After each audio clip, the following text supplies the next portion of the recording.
The Kanishka Air India bombing, 40 years anniversary of the deadly attack.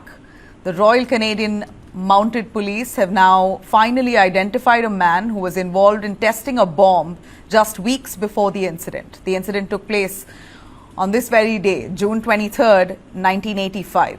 For the first time on the 40th anniversary of the tragic Air India Flight 182 Kanishka, India, Ireland and Canada united to commemorate and pay their respects to the 329 lives that were taken on the Air India Flight 182. The name, however, of the person was not revealed, citing privacy laws.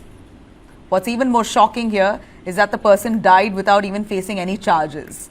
A bomb was detonated mid-air by Khalistani terrorists on Air India Flight 182 from Montreal to Mumbai, killing all 329 people on board. The passengers were mostly Canadians of Indian origin.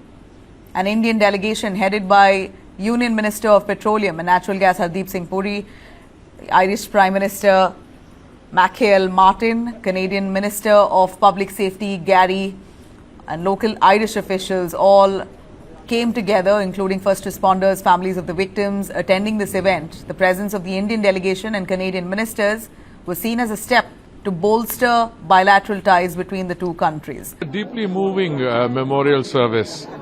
I had the privilege in 2019 of visiting the memorial in Toronto also.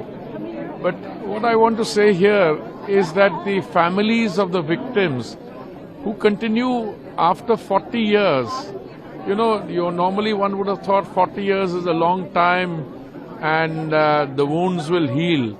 But the grief remains.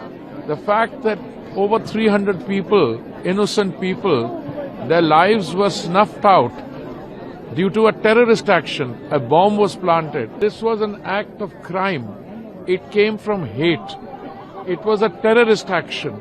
And that there is no justification for any action like this.